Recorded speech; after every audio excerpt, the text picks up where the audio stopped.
Greetings. I'm here with Dr. Tamara Beckford. Beckford, I need to say that right. She Mhm. is a doctor, a real doctor, um, not just a 30 unit degree doctor. She's a real doctor. We want to talk about that a little bit because I find that kind of drive very interesting. And she is Mhm. also a self care coach. I'm reading from her LinkedIn profile. She asked the question, "Are you taking care of you?" To which I respond usually, "No, I'm not. I need help." So I'm hoping you can help me today as well. She also says she helps organizations create amazing culture through self care workshops. She says she's a coach for busy professional women. Well, that all Mhm. sounds great. So, what I'm going to do is ask Tamara to go ahead and introduce herself. Tell us what it is she's doing. My first question is going to be, are you Mhm. still in the ER? Because Ah. as I was reading your about, you Mhm. were an ER doctor, and it kind of Mhm. led me to believe that you're not. But I want to know if you are or not. So Ooh. anyway, Ooh. Tamara, Arnett. Dr. Tamara, feel free to say whatever you'd like to say, and then I'll Oh, ask a question along the way. absolutely. So I am Dr. Tamara Beckford, and you're right. I am an ER physician.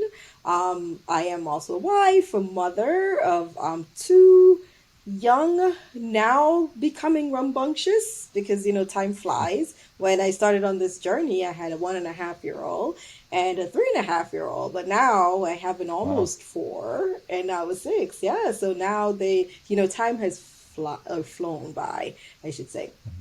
So, in addition to that, I do work in the ER. I'm still an ER, a full-time Oh, ER good. doctor, which I know people find very fascinating. Like, really, you're still doing that? Absolutely. And in addition to doing that, I do work and help women and also organizations, like you said, have amazing culture through the power of self-care.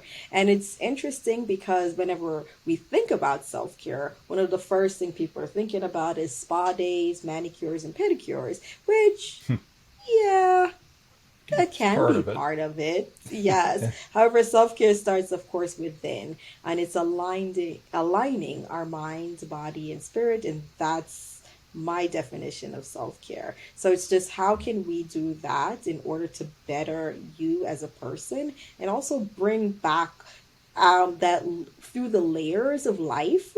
If we think about it, I just added all these layers, right? So I'm Dr. Tamara Beckford, number one doctor, layer.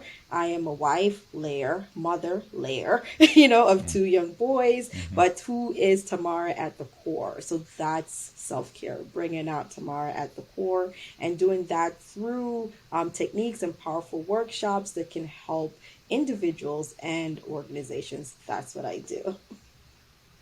Oh my goodness. Um, I'm still a little confused because Mhm. from watching TV, which is the way we Mhm. get most of our information or television shows, you may watch them Mhm. over the computer. Uh, Based on what I've seen for ER physicians, there's no time in the world to do that, and not enough time in the world to do that, and all of the other things you just listed off. So, how are Mhm. you accomplishing that? Wonderful question. So I am accomplishing it through a couple of techniques, right? So one, Mm-hmm. I am using my own self-care technique, in which in doing so, it's helped my mind because the mind can achieve whatever it is that we put our minds to, right? So whatever goals that we have set, the mind can do that. Now, Mm-hmm. physically, as a working person working in the ER, I have being afforded to work a schedule that no one else wants. So I work Oh, nights. oh Yes. my. I I love your Really? reaction to all of these. so, so I work Okay. nights. And I also work on some of the days that are the busiest days, which is the beginning of the ER week. So it affords me the opportunity at the end of the week to do all that I just mentioned. I love seeing I your face. Yeah, I'm I just you work nights, which means all night, right? What? correct. I work from 9 to 6, or in some days from 10 to 6. So Oh, the okay. PM to Yeah. the AM. Hmm. I did that shift in college, not in an ER, but at a switchboard. And that was tough enough. I suppose you're not going to have a problem falling asleep. If you're getting around and seeing different patients, you're probably pretty energized. I But am. nine to Yes. six. So is it a 4 day week then for you?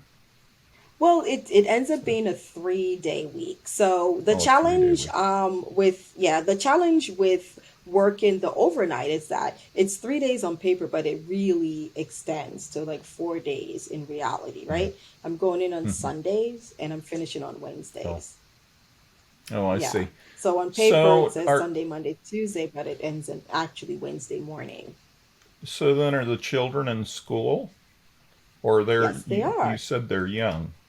Are they in school? Yes. So, yes. So my youngest, he does attend a Montessori school, Oh, and cool. my oldest is 2 weeks into first grade. So Oh, shout out okay. to all of our teachers who are helping our Yes. elementary school children, to progress. He 2 weeks into first grade, which he considers big boy school. So, yes. Well, I'm considering when you're getting your sleep. So I'm if getting they're in my sleep school, in the daytime. Yeah. Oh yeah, yeah. Oh yeah. yeah. Absolutely. And so my husband, and it takes a team. So with all that, you're right. You're looking like, oh my gosh, your schedule. How are you accomplishing all that? It takes a team. So my husband and I, we work together as a team, and then we get help also from in-laws. So which is good. That's good. So, for example, our schedule will look like I'm working nights. So, in the mornings, my husband will get the kids ready. He'll take them to school, and I do the pickup. Children love routines. So, they know mom is coming with an applesauce and, as their treats. And that's what they look forward to in the afternoons. So, that's how we make it work. Oh, well, that's nice. Yeah, Hmm. that's great. What when you are talking with moms, Hmm. teachers, people like yourself, you're an ER physician. When you're Hmm. talking with them about self-care, what is then the number one concern that you run into? I know for me, just as an example, I used to work with a lot of nonprofits, Hmm. and if you're the head of a nonprofit, or the second, which is even worse, if you're second, because the head is giving you all these assignments. Hmm. I was finding myself taking on way more than I should have.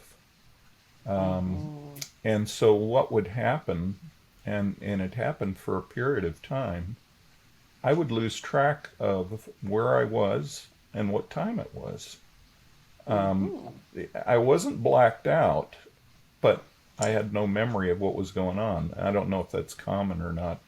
But if you're dealing with women who are overworked, they're working a job and they've got young kids, Hmm. um, what are the concerns, the main concerns that you've run into, and then how have you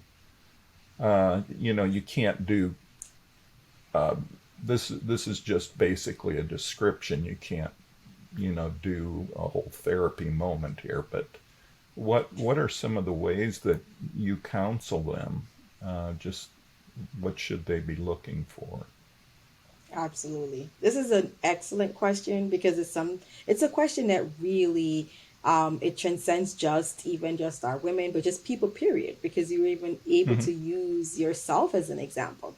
So when one of the first challenge that occurs whenever we are talking to someone about self-care, apart from what we mentioned, thinking that it's manicure, pedicures, and so on, is trying to find the time, the time for it. Like, do I have the time to do this? Mm. And that's the challenge, because the mind immediately says, I'm just so busy, I don't have the time right now. Right. Right. However, the first rule that I would say of self care is that most of the time you are giving to everyone else. Mm. You should be given your overflow, not your cup, not the what's in the cup. It's the overflow that you give to others, meaning Mm. that you need to start with self and then align and build that foundation within yourself. And what's left over is what you're giving to everyone else. Why? Because you now will be able to keep that grounded portion, and you're going to keep that intentional portions, which are promises to yourself, even if it's just for 5 minutes a day, for 10 minutes a day. These are foundations that will keep your mind going, so that you're not in the state of like, oh my gosh, where did my day even go? Like, I'm just Mm. going, going, going. So one of the first things that I usually will tell people is that it starts in the morning. It starts in the morning, or it starts as your wake up routine. Because as a person who works overnight, I can't truly say it starts in the morning for everyone. For me, it starts with waking up. What and how are you entering into your day? Are you entering into Mm. your day with the mind being solidified by small but powerful routines? Or are you just getting up and just starting your day? When you get up and just Mm. start, your day enters into you. When you get up and you Mm. solidify and you work on that routine, you enter into your day. For example, now I, for many years, would get up, the alarm is going off, snooze, try to get an extra 5 minutes, get up and just start whatever it is. Reading my email. Oh, there it is. Got an email stating that, oh, you forgot to do this, or this person is upset at you. Oh, now, how does my day? My day has entered into me already emotionally, right? Now And I'm then you feel like annoyed, stopping to fix that, right? fix it immediately, Yeah. or I know that I can't do it until I get to the office or get to wherever it is. But on your way there, have you been able to keep your mind calm? No, it's just going over and over and over that particular Right. moment, right? And your Mm-hmm. day has gone on emotionally. You've already just been in that state where you're in a state of tense, either anger or fear. Am I going to get fired? Did something go on? And then when you enter that particular office, you're already entering with a level of tense anxiety. Mm. Now, same day, different approach through just self care. You wake up, you decide, instead of me immediately reading my emails and seeing who wants what from me, how about I give to myself? So, how do you do Mm. that? You know, what is it that sparks you? Is it reading something positive? Is it writing down things that you're grateful for? Is it, and it's not writing your to-do list, no. To-do list is just another things to enter into your mind. Is writing down things that Yes. are powerful, that are you grateful for me, I'm religious, I'm Christian, so for me, I'm reading something, a verse that speaks to me, so my mind right now is set. I'm solidified. Mm. When I read that email, 20 minutes after I've given myself time, some people might be meditating or yoga, but you've given to yourself. When you enter into your day, you're not entering from a state of anxiety. That same email that you read from a different perspective. It's no longer throwing anxiety at you. You're now responding to it versus reacting to it. Same day, different approach. And that's part of self care. Yeah. I have a mentor friend, Mm-hmm. We have a lot of mentor friends. You know what that means? They're friends, but they Yes, become mentors over time. And I absolutely. have a mentor friend that says a better day begins the night before. So, Absolutely. and what he means by that is before you go to bed, take a moment. And Mm-hmm. he has three things in his discipline. But Mm-hmm. what you would agree with is you take the time to think through what's going to happen the next day. And the first thing you start with is you. Mm-hmm. And then you think about the people you're going to be with. And he actually writes little thank you notes to them so that Mm-hmm. he can give them to him when he arrives at work. Uh, Yes. because that gets him what he says is in a positive frame of mind, especially if there are some more challenging people, if we can Yes. say it that way. No, no, Um, that is very powerful. uh Very huh. powerful. That's a powerful. So when we talk about the gratitude practice, Right. practicing, writing what I'm grateful for, Mm-hmm. that practice that he's writing and giving to his coworkers or people who are around him, the gratitude practice has been shown scientifically that is amplified Mm, from the way he's doing it. I So see. that person who is receiving, I'm grateful for you for blah blah blah, it Mm-hmm. is amplifying them and therefore amplifies him. So as much Mm-hmm. as it's a self-care thing, it's helping others, but it's also helping self. Yeah. And he says the day goes better. The next day Absolutely. goes better because I've taken the time to do these things the night Hmm. before. So that, I mean, that was his little advice to me. And I thought, wow, that's good advice. you know, It is. I, It is. It's very powerful, and that's what I mean by small changes make hmm, has powerful and large impact. That's a okay. very So, small thing, but the impact is large. Go ahead. so what if they come, they're talking to you, you're in a consult, and they say, my job is my boss tells me if I don't do everything he asks, he's going to fire me, and Mm-hmm. um, I'm I'm going to be out of work, and uh, so it's actually a gun to the head type of thing. I Mm-hmm. experienced that myself. Mm-hmm. Um, with me, I eventually just had to quit. You know, Right. um, Mm-hmm. but we were out of work. And the challenges that come with that as well. But Absolutely. what do you tell them if they say I have no time for self care? My boss is on me all the time. I get Mm-hmm. text messages constantly, emails constantly. Mm-hmm. Did you do this? Did you do that? Did you get this done? What about this report? Mm-hmm. What do you say Okay. then? Yeah. So, of course, acknowledge that that is a challenging situation to be in because that's a situation that's taxing to the mind, the body, and the spirit. Now, when it comes to self care is trying to align those three.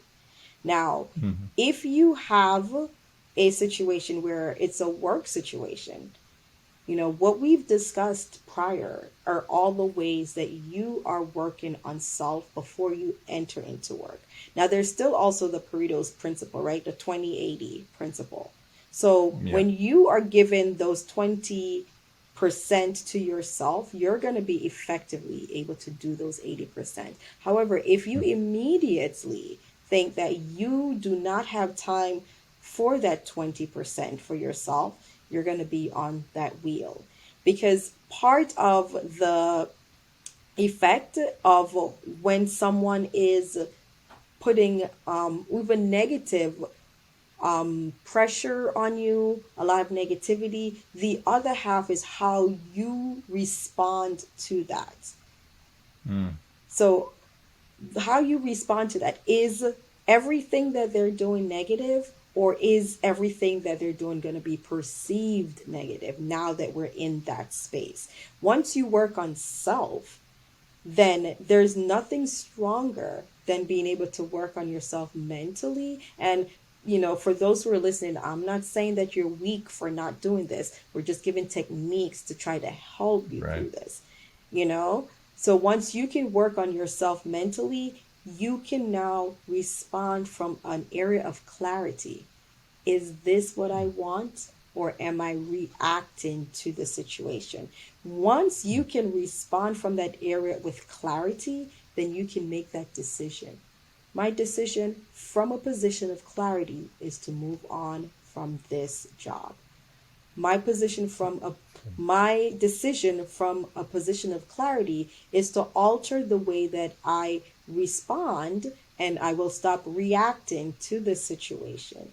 And, I'll sit and decide to have a meeting with this person and make them realize what are some of the ways that, this persistent texting outside of the office hours, maybe it's not needed. How about we come up with a morning and an evening thing?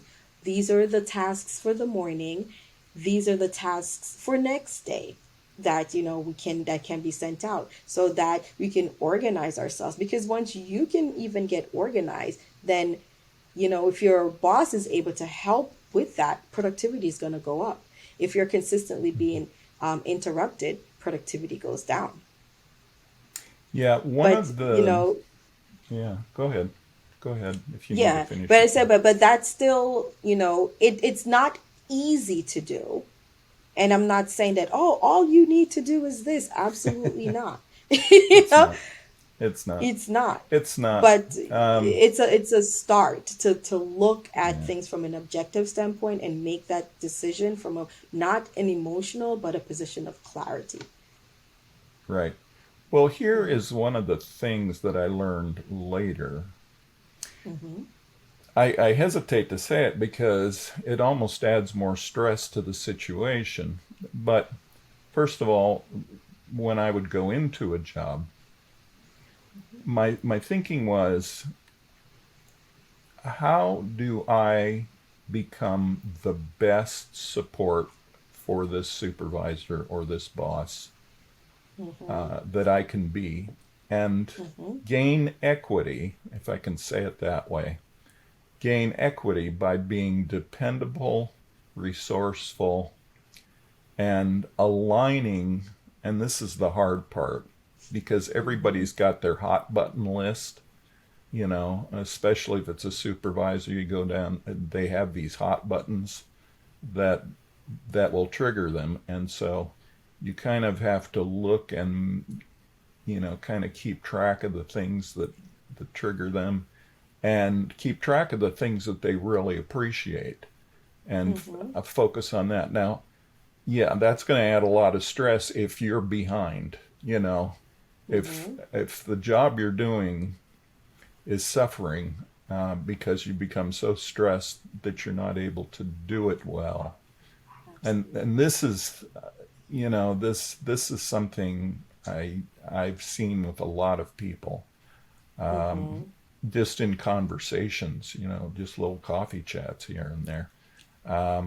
I'm so busy I can't do my job well. Period. Hmm. If you are not the kind of resourceful employee that's helping them, then they Hmm. tend to pile more on you, hoping they can get you to quit. Oh you know, no. and that's a horrible thing. Have you heard about this quiet quitting The phenomenon? quiet. It's called quiet quitting. It's in the news right now, and Oh. it's people in jobs are being ignored, and or they're Hmm. being overworked, so that they will just say, I give up. I can't I'm do this job. retired. I need. And Oh. do you? And so that leads me to another question. In self care, do you kind of help them? You said maybe you have a meeting. Do you help them with the points of negotiating?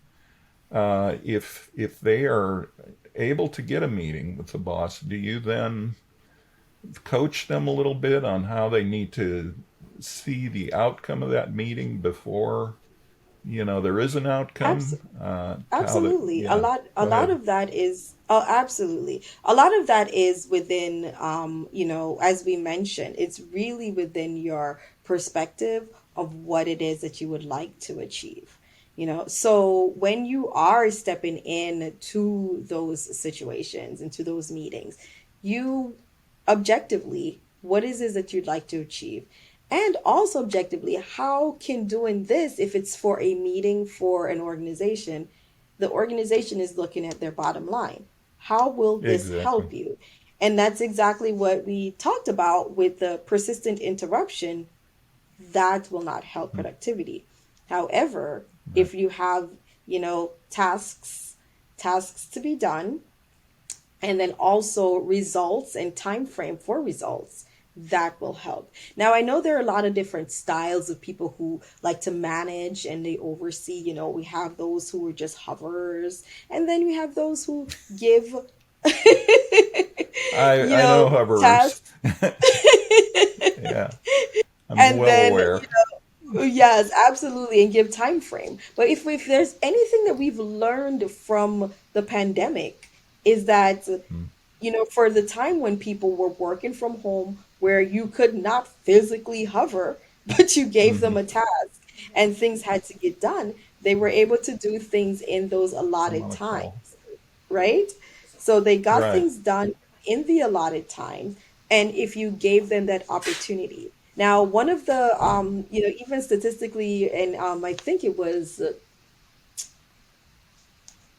Forbes magazine that mentioned that, once you allow, and you can also invest in like this mentorship, coaching, all the things that you've just talked about in helping these employees, and you allow them with the creativity, they're able to come up with creative ideas for solutions that for to the problems that the company has. So even allowing a little bit of leeway can come up with that Mm, creativity.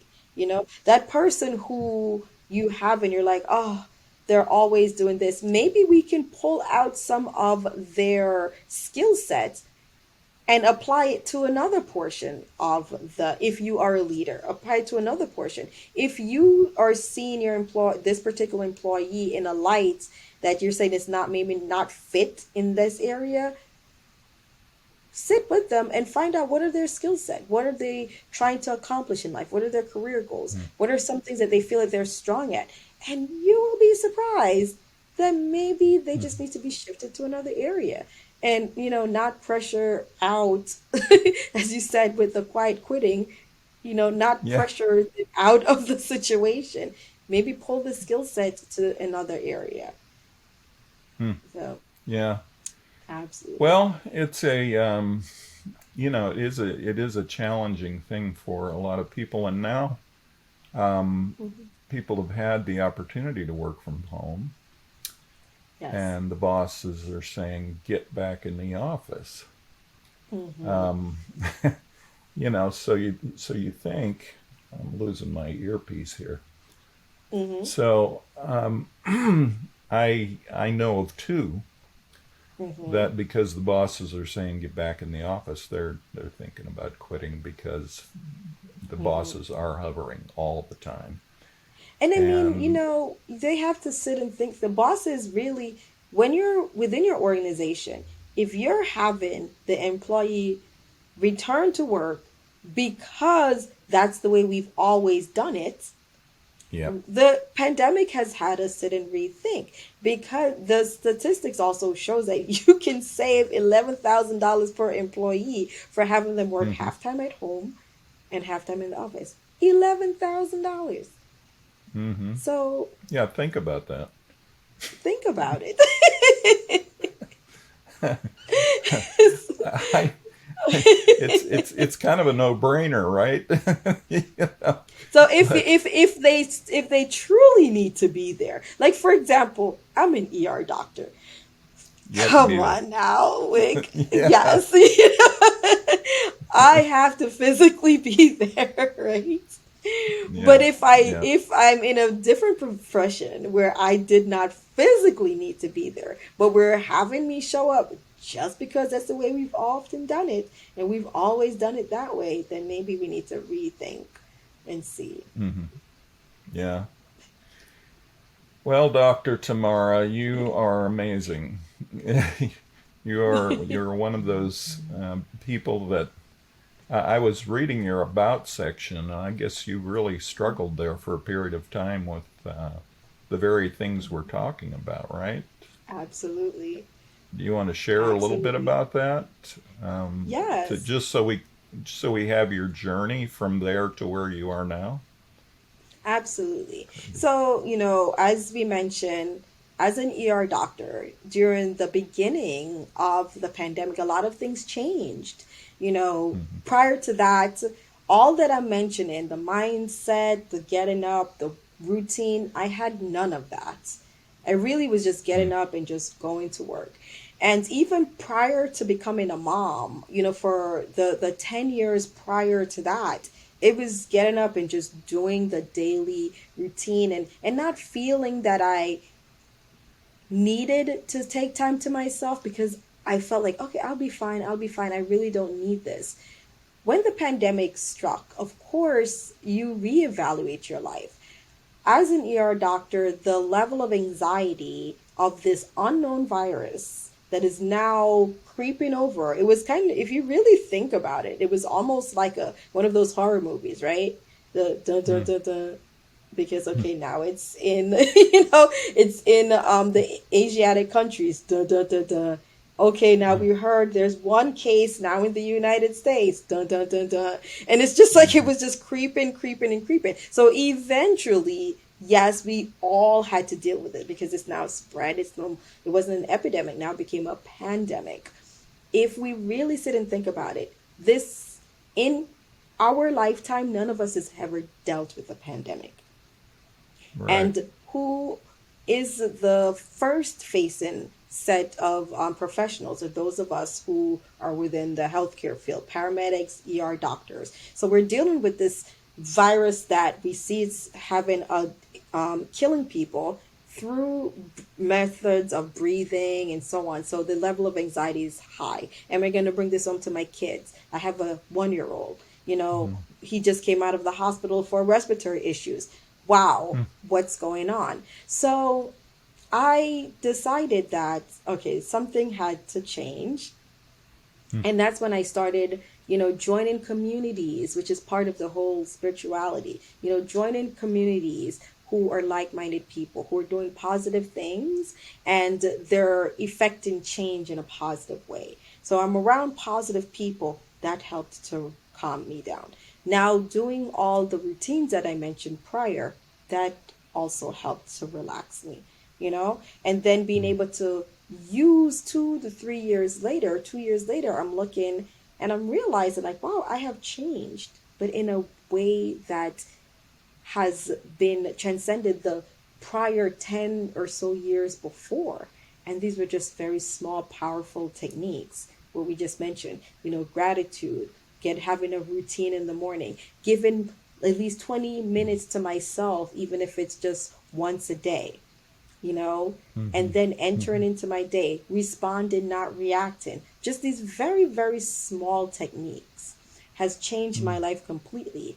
And what happens as a human being, whenever we find something that works for us, first thing we said is, hey, let me show you this. And that's where we are now, where I want to help others with those same techniques. Yeah. Oh, that's beautiful. That's beautiful. One more question. Do you think people can Absolutely. become addicted to that rat race just because uh, the sense of being out of control becomes like a drug? Now, that I I, know that's kind of a little obtuse, but no, it's I've seen absolutely it not happen. obtuse. I I Okay. I I understand clearly what you're what you're Okay. asking. Absolutely. Yeah, absolutely. But the challenge becomes that that persistent addiction that they'll have to the rat race, the hustle, and so on. If they do Mm-hmm. not take that time to recharge there's Mm-hmm. themselves, mind or body, you'll get worn out. Just like you have a Mm-hmm. car, if your car can definitely drive, right? And it'll take you from Mm-hmm. point A to point B. If you're going on a long distance journey persistently and you're not changing the oils, you're not getting the checkup, what will eventually happen? The car will stop working on you. The same thing will happen with the body. So Mm-hmm. this is why it's important to recharge and to start and to really take that time for aligning yourself. And that's the care for self, and that's the ultimate self care. Yeah. I I have a pastor friend. You had mentioned Hmm. you're a person of faith. I have a Same. pastor friend that said Jesus says to come Hmm. apart and rest a while, and then Hmm. he would add, "Or you'll come apart." Absolutely. So that's what he would tell me: come apart and rest a Yes. while, or you will come apart. you know, Absolutely. Yes. well, I, people can get a hold of you through your LinkedIn page, correct? Is that the Yes. best way to Corrected. do it? And then I notice Absolutely. you have an appointment calendar that Yes, I they can do. click on, and you can schedule an appointment with Dr. Tamara. and she is, I'm sure, very faithful to answer all of her appointments as well. Well, I want to Absolutely. thank you for being with us today. I've been wanting to have these coffee chats with all of these exceptional people that I'm meeting on LinkedIn and through the Social Hmm. Saturday squad. And I Yeah. I just had no idea that LinkedIn would provide a way of just finding and meeting and befriending and gaining wisdom from exceptional people like yourself. Uh, when I started with LinkedIn, I posted and that was it. I mean, I just Hmm. put myself up because I thought it was like a resume, and if people wanted to Right. hire you, they would look your resume up. But it's far more than that. And Absolutely. so I thought, I need to start interviewing people, just getting to know them and having coffee chats with these because as I would read about them, and as we would meet and connect. Now, I can't remember how many connections do you have? I I'm mean, it's a probably will lot. correct. Yes, over 6,000. Over 6,000. Yeah, I'm not Hmm. there. I'm not there yet, but but I'm a lot further than I used to be. So, Absolutely. Yes. of course, you have a lot of you have a lot of connections with just your work and other things, and that's great. I mean, that's all great, and you've learned how to balance so much of this. So, anyone that's out there, if any of this resonates with you that we've talked about, please give Dr. Tamara a call and Yes. she will help you out because that's what she does. So, thank you so Absolutely. much for being with me today and just talking through some of these very, very important issues, Hmm. especially with ladies who feel like they're supposed to be able to do it all, right? And Yes. so we want to be able to help them. So thank you, Absolutely. and I appreciate you doing this.